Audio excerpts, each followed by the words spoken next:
Hey guys, welcome back to the vlog. This is Ina. And finally, we're down to our fourth book of the universe series, which is The Avenues of the Diamond. And I'm sure lahat tayo inabangan to. And of course, sobrang inabangan ng lahat ang kung sino ang gaganap bilang Doc Clyden. And finally, na-reveal na siya. Actually, if you've been following me on my social media accounts like Facebook, my Facebook page, TikTok, and IG, nag-react ako on regarding kung sino yung gaganap kay Doc Clyden, and ang dami kasing perspective ng mga tao. Like, kahit ako, meron akong personal choice. Kaso, we just have to respect the decision of Viva. And guys, hindi naman nila tayo binigo. Ano ba? Ang gwapo naman ni Doc, diba? And actually, at first, akala ko maliit si Lance. Pero, ang tangkad niya pala nung nagkaroon ng group photo yung Univercada. Ang tangkad niya, like parang matangkad pa siya kay Jerome. And of course, kay Jairus. Pero ka-level niya lang si Marco. I think kahit niya ganon. But anyways, finally, the trailer has been out kanina 12 noon. Pero sinushoot ko to hapon na kasi, busy. Wala man nagtatanong. Pero anyways, eto na nga. Tayo mag-react sa official trailer ng Avenues of the Diamond. And let's start in 3, 2, 1. Look at that! Grabe yung Samantha. Like,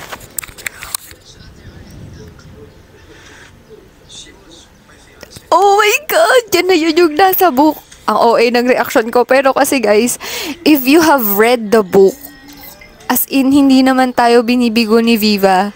Kasi by the book sila.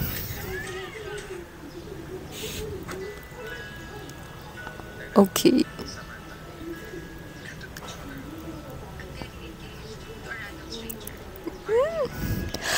Oh my God. Gusto ko yung mapapa-oh my God pa rin ako. Pero kahit alam ko naman na kung sino yung cast. Kasi nag-base ako dun sa media ko nila last time. Si Miss Claudine yung gaganap bilang mother ni Sam. And si Sir Bobby Andrews yung tatay. Grabe, like, oh, sobrang big. Like,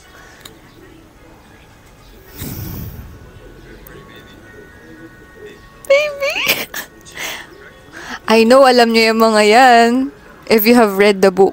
And sobrang cute kasi sinunod din nila yung tatlong aso. Like, kompleto sila dito. Oh. And by the way, guys, kudos sa kudos sa Viva kasi, wait, I had to pause this. Kudos sa Viva kasi grabe yung mga song choices nila. Like, nag-upload kasi sila ng mga pictures for AOTD. Like, grabe yung mga song choice nyo. Ma'am, like, alam nyong magugustuhan talaga ng viewers yun. Huh?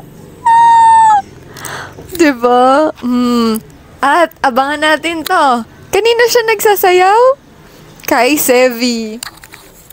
So, okay, eto na naman tayo. Pagseselosa na naman ng ating Sevi Camero. Miss Claudine Barreto.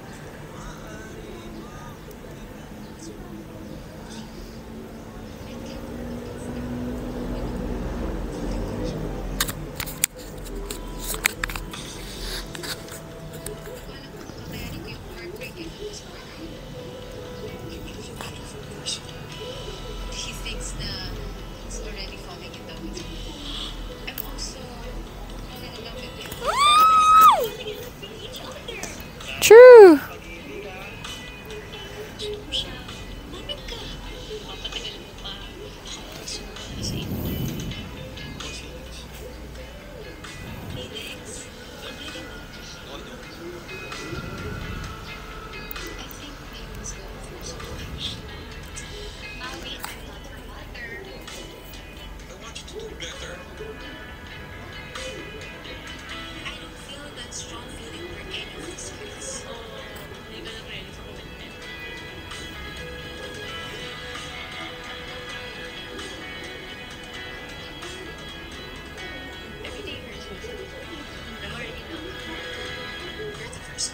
Grabe guys, kumikilabutan ako. Like, nakita niyo ba?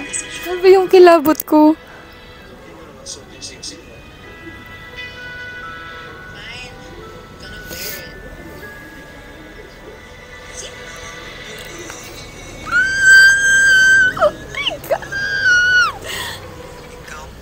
And, Grace, grabe, kinikilabutan ako.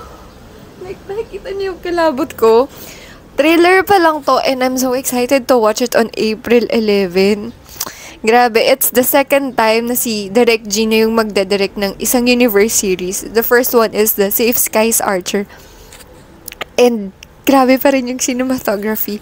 And guys, alam niyo yung, hindi ko alam kung natatapat lang kay Direk Gino, pero natatapat talaga sa kanya yung mga mayayaman dito sa universe series. Actually, lahat naman sila mayaman, pero yung as in shouting for, yung, oh, yung yaman nito. Like yung kay Hero, di ba? May-ari ng airline industry, aircraft, diba? Tapos ito si Sam, kasi anak ng politician, anak ng dating artista, and model pa siya, 'di ba? Like alam naman natin yung medyo backstory ni Sam kasi because of the first 3 books, 'di ba? Napakita naman doon yung konting glimpse kung anong klase siyang tao. Pero this one, I'm so first time kasi talaga na ma-focus kay Aubrey or kay Sam yung story, like finally it's naisa sa buhay na natin yung Avenues of the Diamond, and I can't wait for the series to start.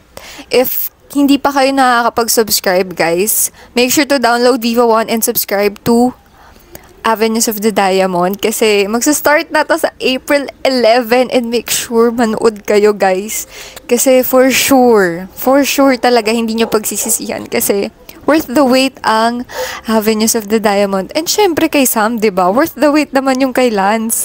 So, ayun guys, thank you for watching, and I hope you watch my universe series review for Avenues of the Diamond starting April 11, syempre. Pero ayun, thank you guys for watching. I hope you watch, like, and subscribe on my YouTube channel, and see you on my next vlog. Bye!